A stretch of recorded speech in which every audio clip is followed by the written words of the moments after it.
Thank you. If Thank you very much. We'll hear from additional manufacturers now.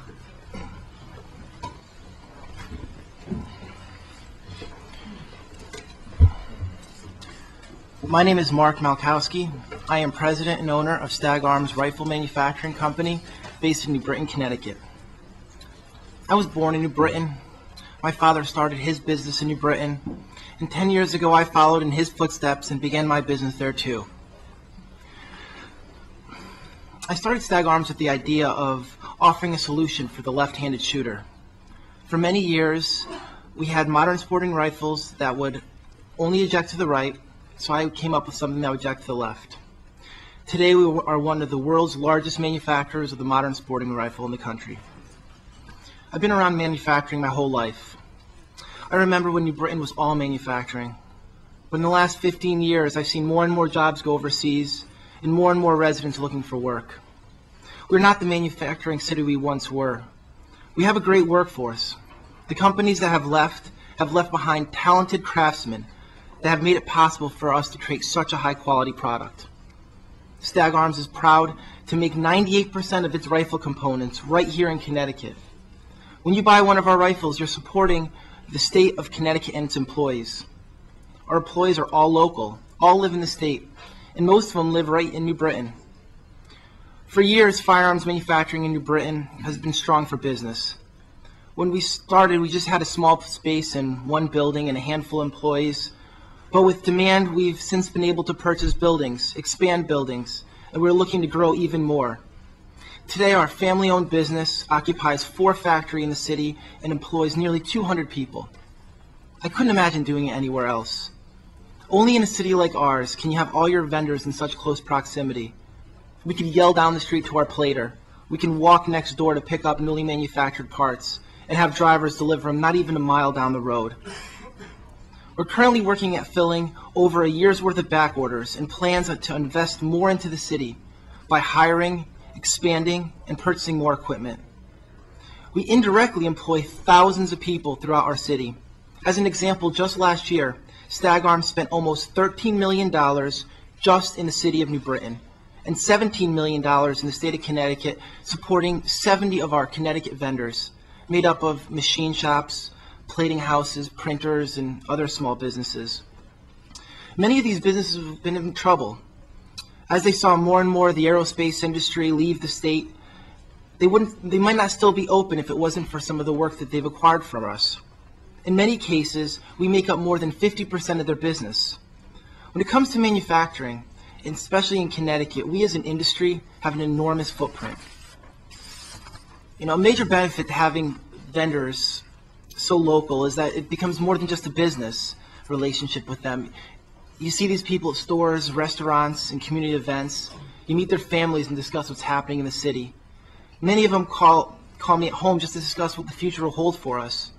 It's this type of working relationship that has made our business and community really strong. Stag Arms does depend greatly on the commercial market. Strict law enforcement sales alone can never be capable of sustaining the company. As valuable as we are to Connecticut law enforcement, there is just not nearly enough business. To give an example, it would be like a Ford Motor Company only making cop cars. They need that day-to-day commercial sales to stay in business. The commercial market is our strongest segment. We've had grown 60% in the last year, and that came from 30% growth in the previous year. Since the beginning, Stag Arms has had a huge impact on local and state law enforcement. We've donated rifles to many of the departments. We have offered law enforcement service and repair while they wait, and we've had individual officers purchase through our law enforcement purchase programs. These are only possible because of our ability to manufacture in state. Not everyone knows this, but in most cases, rifles are not standard issue due to budgeting issues, and most of the service rifles carried by our law enforcement are purchased by the individual officer and used on duty. If they would become illegal, even with an officer exemption, they would have little interest in purchasing something that they would not be able to keep after retired. It could put our officers in grave risk. We are a responsible industry. We can help create positive change and make our community safer. From day one, we've taken personal responsibility to provide comprehensive literature and complementary gun locks with every one of our firearms. No one told us to do this. No one regulated us. We just knew it was the right thing to do. In the wake of the recent tragedy in Newtown, we realize you've been asked to do something.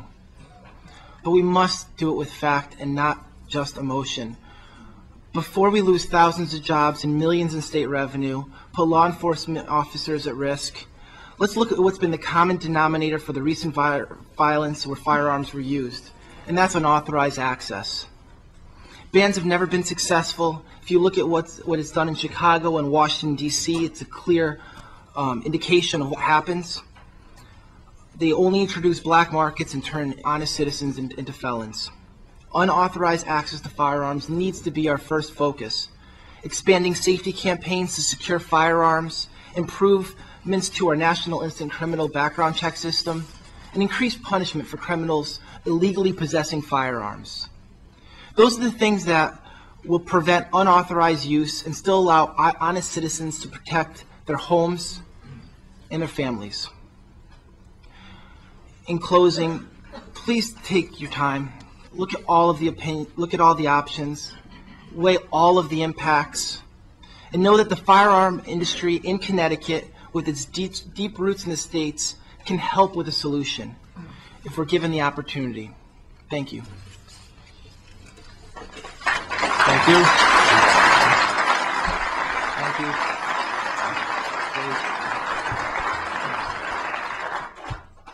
Sir.